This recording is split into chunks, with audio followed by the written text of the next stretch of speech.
everybody. This is Courtney Rice, WWT's media and PR princess, and we just wrapped up another edition of Stone Cold Elite Wednesday. We just wrapped up a full Dynamite kick right after Wrestle Dream, and we're on the road to Full Gear, which is the next pay-per-view next month in Newark, New Jersey on November 23rd. And I will say this was a very solid episode of Dynamite. So we kicked off with our AEW World Heavyweight Champion, where he kind of mentioned that AEW was not the same as it was 5 years ago. And he does have guys that are pretty much in it just for the check. They're not in it for the business. And the only reason he attacked them because he would like some of the guys to step up and not party as much. Well, that was being put on notice, so we'll see him later in the show. And also, it's fascinating because his championship is going to be a little bit of a reign of terror. Hi, Bobby. Thank you for joining the post show. But Moxley, well, his reign is going to continue. I don't know who's going to challenge him first, but we'll see how this storyline pans out because this is going to be an interesting one to watch. So we got to see that. We also got to see the return of Adam Cole, who we have not seen in a while. And if you recall, they had the Undisputed Kingdom earlier this year. Then he got hurt and he wasn't cleared. Then he came back at Double or Nothing, and we thought he was cleared. But we saw the return of MJF, and MJF gave him a little blow and everything else. And now Adam Cole's a face, which I think he works better at. And then, of course, MJF being what MJF is. So Adam Cole is trying to call out MJF for what he did. And he still thinks he's the same person that he was. And we got to see a video package from MJF saying that he didn't need him. And also, he's playing mind games with Adam Cole. He's not going to show up on his terms. So I do think that rivalry is starting to stir up a little bit. I feel like that match will probably happen at Full Gear. There is a lot to cover, but Adam Cole says he knows a lot of things about MJF he's never told anybody. So we shall see in the coming weeks. They're going to have a match. Yep, Boza, it's going to be a match of Full Gear, and I would be willing to see that. Also, we got to hear from Chris Jericho and Mark Briscoe after their match this past week. I've said this during the watch along, and you guessed it. Next week on Dynamite, they are going to have a ladder match for the Ring of Honor World Championship match between Mark Briscoe and Chris Jericho. That match definitely is going to be a really good, solid match between both of them. Don't be shocked if members from the Learning Tree or the Conglomeration interfere, but it will be a solid, good match, and I am gamed for it. Of course, we got to see the return of FTR. Now, if you notice, FTR had to take a break. Well, not a break, but they had to help the people in their home state of North Carolina because they were affected by the respective hurricanes, Hurricane Milton and Hurricane Helene. I really am happy hear them, along with Adam Cole as well, who also lives in North Carolina. They're doing their due diligence to help out with the community and also the people who suffer from, those hurricanes. And that's why that match that they had against Big Bill and Brian Keith, that match was dedicated in honor of the victims regarding the hurricane. So I give kudos to FTR for doing due diligent work, not only in the ring, but also outside the ring. So I give kudos to them. And they did win. And we got to see a pair from the Outrunners. So I will say the Outrunners have been a fun team to watch. They have been a very, very fun team. Because at first I didn't get it. I thought it was a little bit stupid. But I think when they brought like the 80s aesthetics vintage back, it was like, okay, this makes a lot of sense. So it's nice to see them align with FTR, but considering FTR is one of the top tag teams in AEW. So it's nice to see them align with them and get FTR to be a little bit fun, because I know a lot of times it can always be so serious, but it's nice to see Dax and Cash have a little bit of fun in between. And we also got to see LFI in the back. That consists of Roosh, the Beast Mortos. They're all watching in the back and eyeing FTR and the Outrunners. So there could be a potential rivalry happening within the tag team division. And I love it. I love it, love it, love it. Also, we got to see the Acclaimed backstage. And of course, they were victorious after their match against MXM Collection at Wrestle Dream. Also, Renee was interviewing them, thinking what's next for them. I mean, outside of the gym, they do what they do best, and that's the thing I love. I can definitely say they're my clients right now. If you did not catch the watch along, I have 3 clients in AEW from AEW that are my clients. Of course, Toni Storm, the woman that got me into AEW, Orange Cassidy, Freshly Squeezed, and of course, I had to get the Acclaimed as a tag team because, come on, it made sense. So, anyways, the Acclaimed was interviewed by Renee and thinking of what's next. So, they claim they do what they do best. It doesn't matter what tag team comes in. They will do it until the end, and they're still on that road of capturing the AEW Tag Team Championships, which, personally, I think they should, but it's only going to be a matter of time when. And I would love for them to get a shot at it at Full Gear, considering it is in Bowen's home state of New Jersey, and the last time they were at Full Gear in New Jersey was 2 years ago. It was 2 years ago. At Full Gear, they faced off against Swerve and Keith Lee, and they walked in as tag team champions and retained. So that would definitely be a full circle moment. But anyways, if you saw my reaction, they encountered MVP and Shelton Benjamin. And of course, MVP's trying to recruit people. He was giving the Acclaim their card, and it looked like they declined. The reason I was laughing is the encounter between Shelton Benjamin and Max Caster. And the reason I say that is, if you don't understand especially the reaction between those two, because it's bound to happen sooner or later. They're gonna have a confrontation, Caster and Benjamin. But also, if you listen to their interviews that they did with Chris Van Vliet, respectively, you'll understand why I meant, and also my reaction too, because well, it's bound to happen. But like I said, the Acclaimed are still on the road. They're going to keep racking up wins until they get their shot at the tag team gold. And I do think if there's any team that could really bring up a memorable rivalry against the Young Bucks, it's them. But only time will tell with my clients. They're bound to be in the front running. But anyways, moving along, we get to see the TBS Championship match between Mercedes Moné and Queen Amanada. And hold on, MVP is such a troll. If he can't catch checks, he is sheltered to bail him out. Halloween does Prince Nana. I will get to that a little bit later, folks. I'm going to talk about that a little bit later. But we have the TBS Championship match between Camille. Oh, God, Camille. Queen Amanada and Mercedes Moné, with Camille at ringside.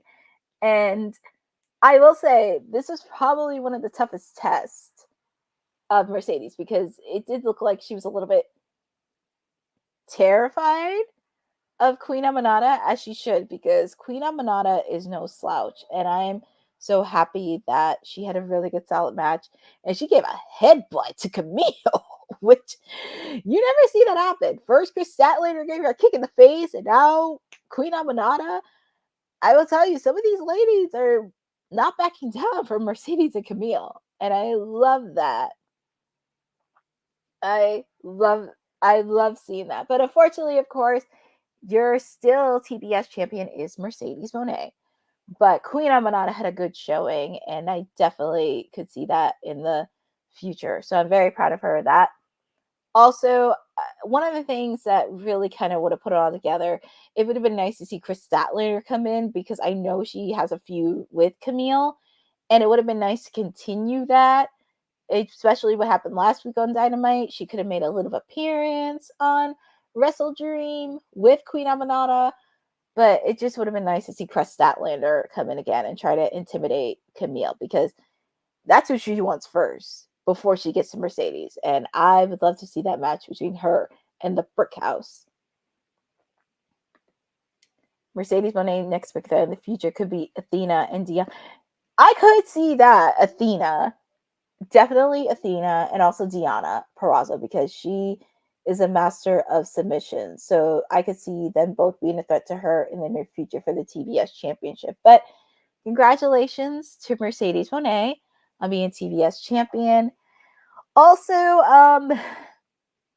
we got to see a few promos backstage. We got to hear from Private Party on their tag team match, and they confronted the Young Bucks. The Young Bucks denied them of a chance at the tag team titles, which really sucked, because I said, if my client, the Acclaim, don't get them, I'm rooting for Private Party to get it.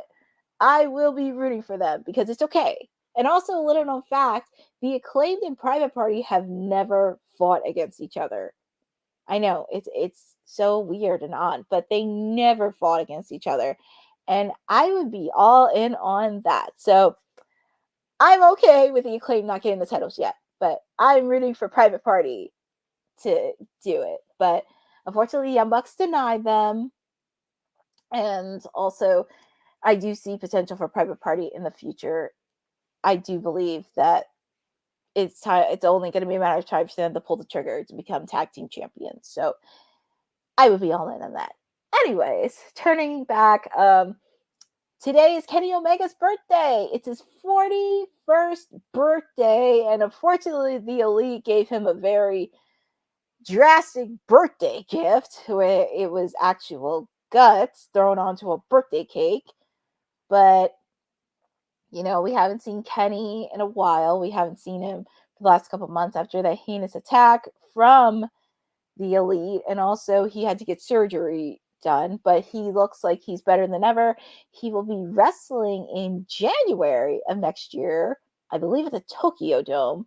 So it's going to be a good comeback year for Kenny Omega. But definitely, again, want to wish him a happy birthday and wish him love, happiness, and cake.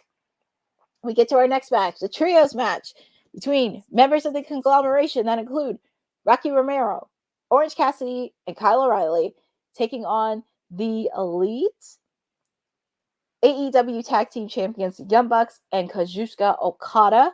And also, you remember, Kazuchika Okada and Kyle O'Reilly met with each other at Wrestle Dream, because Kyle O'Reilly wants a shot at the Continental Championship, and Okada said no. So it led to a brawl, and here we have this match. So the match was really solid, and it did make a lot of sense. And also, I would love to see Kyle O'Reilly get some gold. I would love for him to beat Okada for the Continental Championship, because that would be a really good match. And I hope that match happens at Full Gear. That would definitely be stellar. And there was a lot of good back and forth. However, we had an appearance from our AEW World Heavyweight Champion, Jon Moxley, in the Blackpool Combat Club. Because remember, Pac, Yuta, and Claudio are the reigning trios champion. Have to remember that. They are the trios champion. So that is something. But unfortunately, they targeted Orange Cassidy because he does have a close relationship with Bryan Danielson. And also, he's one of the originals here. He's been there from the beginning. He's a former international champion. Heck, he faced off against Moxley on the first year of All In. So, they attacked members of the conglomeration. They attacked Orange Cassidy. Top Flight tried to come in and try to help, and they attacked them off. The members of the Dark Order, they came out and tried to help out as well. Also, like as Excalibur mentioned earlier, they have not heard from Darby Allin since Wrestle Dream. So that's another thing. Hopefully we see Darby very soon. I hope so. We see him soon, but we shall see. And of course, we saw Private Party come out as well after the beating. Private Party came out, Daniel Garcia, Christopher Daniels. I'm going to say this. And the reason I reference Captain America Civil War, this is going to be a civil war, because when I think of Bryan Danielson, I kept thinking of that movie because he was Captain America. He was beloved by others and well respected. And then this happens. And, you know, when somebody who's so well respected get treated like that, especially with the way Moxley and the Blackpool Combat Club did, there is going to be hell to pay. And there is going to be a war. And also, if you notice, the Elite said it's not their problem. It's not their problem. But when we went backstage with Private Party and Daniel Garcia, they confronted them saying, well, if it's not your problem, you're the ones that started the company. You guys helped build AEW. How come you're not fighting along us? I would not be shocked if the Elite did align with the Blackpool Combat Club, because that would make a lot more sense. Because if you remember a couple months ago, Jon Moxley confronted Jack Perry. And he told Jack Perry, I don't care what anybody says, I like you. So that could be something there. There definitely is going to be war, and Christopher Daniels, he better find his best Avengers to hold off the Blackpool Combat Club, because I feel like they're trying to beat down everybody in that locker room who is willing to challenge not just the Blackpool Combat Club, but also the AEW World Heavyweight Championship. And I don't know what's going to happen in the couple weeks, because this is going to be something that's going to be interesting. I wouldn't be shocked if the Blackpool Combat Club took out a top tier tag team within AEW, such as FTR or even the Acclaimed. That would really flip the script. Or for the AEW World Heavyweight Championship, I would not be shocked if they did. I know Swerve is in a feud with MVP and Shelton Benjamin, but I would not be shocked if they did target Swerve. I would not be shocked if they did that, because he's a serious contender. We have not heard from Samoa Joe. That's another contender for the AEW World Heavyweight Championship, and possibly some down the line, either Darby or Orange Cassidy. So those are a lot of angles to work with, and it's going to be a war. And also, I know I'm jumping ahead a little bit, but later on in the show, we got to see Top Flight and Dark Order starting to beat the crap out of the Blackpool Combat Club, and they want the trios belts. They want those belts. And you know, Dark Order and Top Flight, they put Blackpool on notice because they represent AEW. They've been there for 5 years, and it really did. And I think it made sense what Moxley said, trying to put a fire, but at the same time, you kind of did it in a way that you kind of weren't thinking. But he lit a fire in majority of the AEW locker room, and it's really nice to see, especially the trios division. I would like to see it revamped in such an awesome way, because there are some trios there. So we will see. And yes, Bobby J. White too. I will add him into the AEW championship conversation as well. But I want to see the trios be competitive, because they have so many good trios out there. Of course, Top Flight, Dark Order, they stepped up. But I'm waiting for a particular trio to come out, because I know Moxley tried to say they're intimidated and nowhere to hide. I don't think they met House of Black, because I feel like if anybody is really going to give them intimidation, it's House of Black. And I would love to see them. I would love to see them get the trios belt once more. So it's only a matter of time when House of Black comes soon, because I know we've seen Brody in singles action, but I would like to see Buddy, Malachi, and possibly Julia Hart back. So be on the lookout for the trios division. But anyways, jumping forth, I'm trying to think of what other match that I missed. I got the trios match. I'm trying to think who else. I got the trios match. I had the I'm trying to think if there's any other match that I might have missed, but of course we have the main event with Jay White and Christian, which I'll talk about later. Also, we heard from the press conference from the Don Callis family, which that really bothered me a bit because I kept thinking to myself, when did Brian Cage join the Don Callis family? We know how Lance Archer joined, but I'm still kind of confused on why Brian Cage joined. But I guess Don Callis put it in that I guess he saw his match and recruited him behind the scenes. I don't know what it is, but we got to see a press conference with the Don Callis family, and I will say they looked a little bit intimidating. And I feel like this is like the frequent stable that John Callis envisioned. And I feel like these guys could run amok through AEW. But like I said, I would not be shocked if they did a line with Moxley, because I feel like some of these heels, like the Don Callis family and the Elite, I would not be shocked if they did a line with Don Callis. That's just wish it made sense. I know, both. I wish it did make sense because I was so confused by it. I was like, huh? I mean, at least Lance Archer made sense. Maybe Don Callis saw that Brian. Yeah, that could be a possibility. But I feel like the Don Callis family is a little bit stronger and intimidating than ever because 2 of their members have gold. And I would not be shocked if they're aiming for more gold, possibly the Ring of Honor Tag Team Championships, which is owned by Sammy Guevara and Dustin Rhodes. But that's only a matter of time. And of course, we did not see Will Ospreay. Hopefully, we see Mr. Will Ospreay next week. We got to hear from Ricochet, and he posted an open challenge on Collision to anybody to wrestle him in the locker room. So feel free to put in the chat on who do you think is going to challenge Ricochet to a match, because there are so many different avenues this could go on.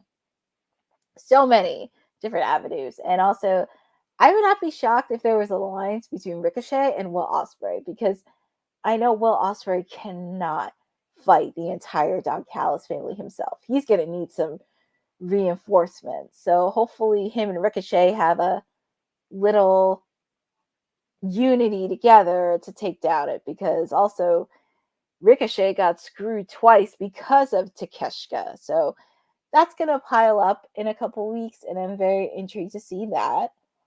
I did talk about the trios belt. We got to see Mariah May, our women's champion, and she kind of like did put the entire women's title on notice, saying like everybody's talking about Willow's performance or former mentors #1 in the PWI top women of 2024.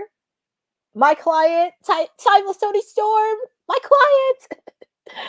And also Mina Shirokana wrestling Japan, and you know, she's kind of rumbling saying she didn't get her celebration, she didn't get everything else, and she kind of talked down to the women's division that no one's stepping up, and looky, it's Anna Jay, which I'm happy she is stepping up, and I could see that match being on Battle of the Belts. I could see that potentially, and I would love nothing more to see Anna Jay, because she has started to improve a bit, but let her slowly cook a little bit. And also, she's going to be a part of that match where it's going to determine the #1 contender for the New Japan Strong Women's Championship. So that's also going to be a match too, and I'm happy Anna Jay is getting opportunities, especially after her trip at Stardom. I would like to see potential match between Mariah May versus Thunder Rosa in the future too. Yes, I would love to see Thunder Rosa, because she did not lose that belt. She did not lose the belt, but I know she is cleared, because I did not know that she was in concussion protocol. But it looked like from reports that I read, and I had to make sure I rechecked it again, it looks like she's cleared from concussion protocol and ready to compete. So that's why we haven't seen Thunder Rosa in a while. And I would love to see Thunder Rosa step to the plate and get back. That championship is hers. But however, I know they want Mariah to drop it to a certain timeless woman, because next February, AEW will make its debut in Australia. But anyways, shifting over to a match. She did a match in the UK. Oh, yes, she did. So thank you, Bobby, for that. That's always good to know. But we got to that, and then we got to our main event between Jay White and Christian Cage. And I do love their getting. Oh, speaking of that, let me back up a bit before I get to the main event. We have to talk about Shelton Benjamin and Lio Rush. Shelton Benjamin making his debut in AEW. And I will say, he still looks the same as he did when he first came to WWE. Him and Lio work together. Of course, Lio is known for his high-flying antics. Same thing with Shelton Benjamin. They both had similar styles with each other. And we got to see a little smack talk between Lila Gray and MVP.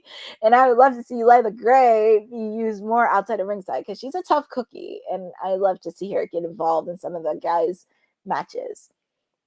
But it definitely did. And Shelton Benjamin got the win. So congratulations to him on his first match on AEW. And of course, MVP really wants Swerve, and they're sending a message to him. And we got to hear from Swerve too later that evening as well. And he made sure that he respected Shelton Benjamin for paving the way for him. But he's also reminding people he is the most dangerous man in AEW.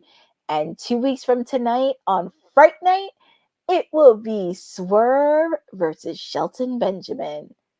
And on the night before Halloween, I can imagine that match is going to be crazy. And also, we may see the debut of Bobby Lashley, which I think would be a perfect opportunity to do. It's the night before Halloween. A lot of tricks, a lot of treats. Who knows? We may possibly see Bobby Lashley. But kudos to Shelton Benjamin on getting his first match in AEW.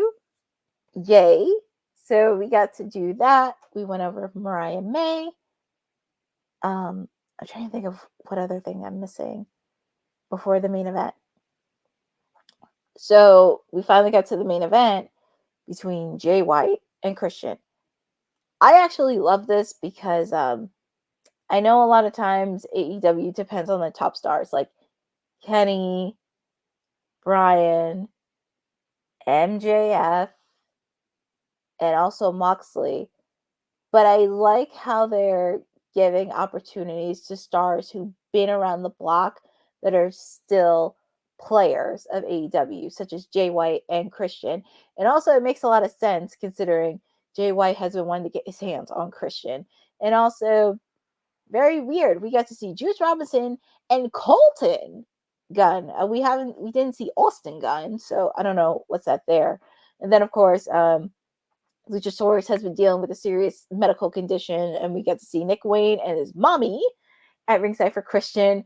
They were both banned from ringside, and it was definitely a back and forth. And I know Jay White wanted to get his hands in there.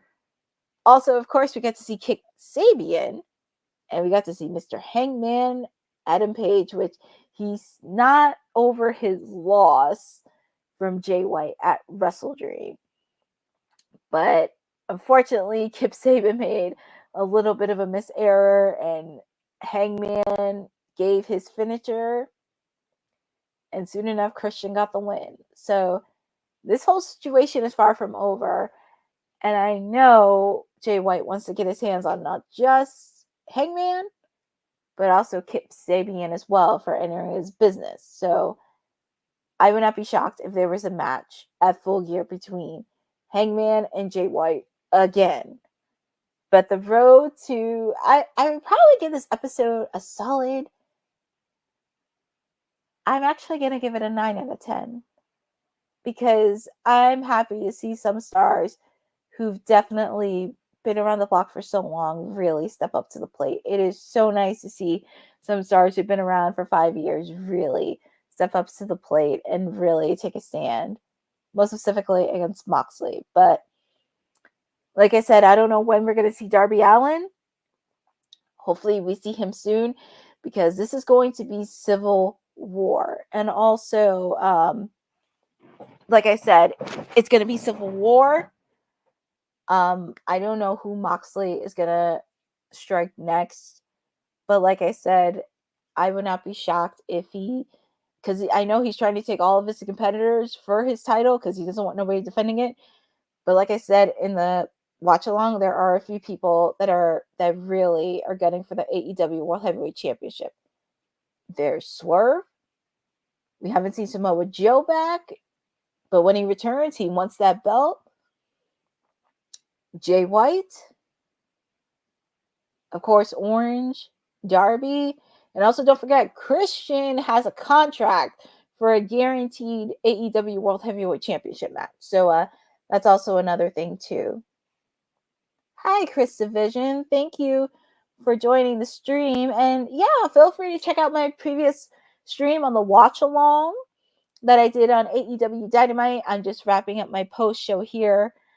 But as I mentioned earlier, it's going to be a war. And also, especially with Moxley, I don't know who else he's going to target because, as I said earlier, I would not be shocked if, because I know they attacked the Outrunners, but I would not be shocked if they attacked like some of the top tier stars of AEW, like FTR, The Acclaimed, Adam Cole, Mark Briscoe, maybe Swerve, and possibly Will Ospreay. So that would be kind of another level there. That would be possibly another level there if he attacks some of the top tier stars. But we'll see how it plays out in the next couple weeks. I'm gonna say it's gonna be war. And as I mentioned, Christopher Daniels needs to rack up his best Avengers to fight. And also, I wouldn't be shocked if they had more reinforcement. And even as Nigel said during commentary, they need to have unity to take down the Blackpool Combat Club. It just needs unity.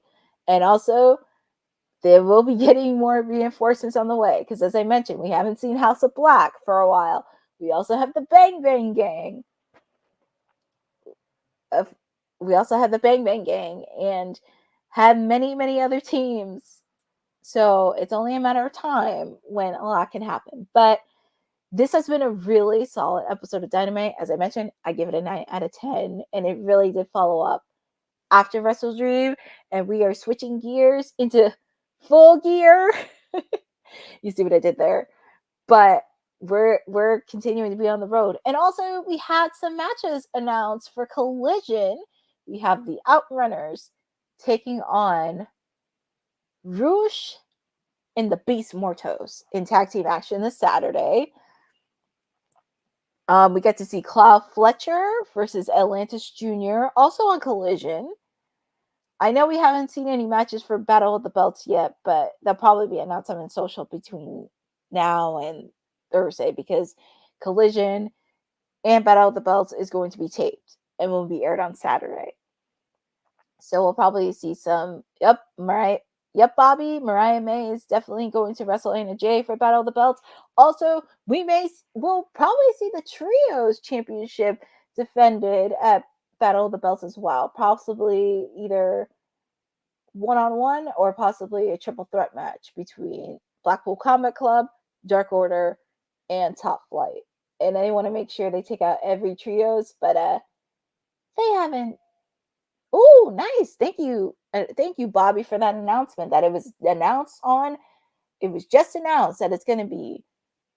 Thank you to Bobby. Breaking news. It'll be Mariah May taking on Anna Jay for the AEW Women's Championship at Battle of the Belts. And that is going to be a very solid match. And I can't wait to see that match. Also, we also added another match next week. Outside of the ladder match, we're going to have trios action. And I am so excited for this match. It's going to be the Young Bucks and Jack Perry taking on, and I'm so excited for this, Daniel Garcia and Private Party. And I am so excited for this match next week. And it's so nice to see some of the rising stars of AEW get a shot. And like I said, if my client, The Acclaimed, don't get a shot at the tag team titles, I'm okay with Private Party getting them first. I am okay with that. Bosa says Bobby is right. Yep. Oh, it's going to be an eliminator match. Oh, well, thank you to Bobby and Bosa for confirming that. It will be Anna Jay versus Mariah May in an eliminator match for the AEW Women's Championship. So it'll be a Battle of the Belts, and that will be a solid match. Also, be on the lookout because possibly Harley Cameron and either Harley Cameron or Saraya may be surrounding Anna Jay, because especially when Anna Jay beat Harley Cameron at Wrestle Dream this weekend, so be on the lookout for her. But I definitely want to thank everybody for joining on this watch along for AEW Dynamite. This was a really exciting episode. Way to follow up after Wrestle Dream, but there will be, trust me, there will be more to come, and also there'll be more stars stepping up to the plate. Who is the Blackpool Combat Club gonna attack next? Who is Jon Moxley gonna take out? Because there's a few people that are gunning for his AEW World Championship belt. So we shall see who else they have victimized next, because it's going to be war. And this is going to be something that they're not going to back down of. And also, I am making a bold prediction. I'm not sure if it's going to happen at this pay-per-view, but probably at World's End. I'm definitely predicting another anarchy in the arena match.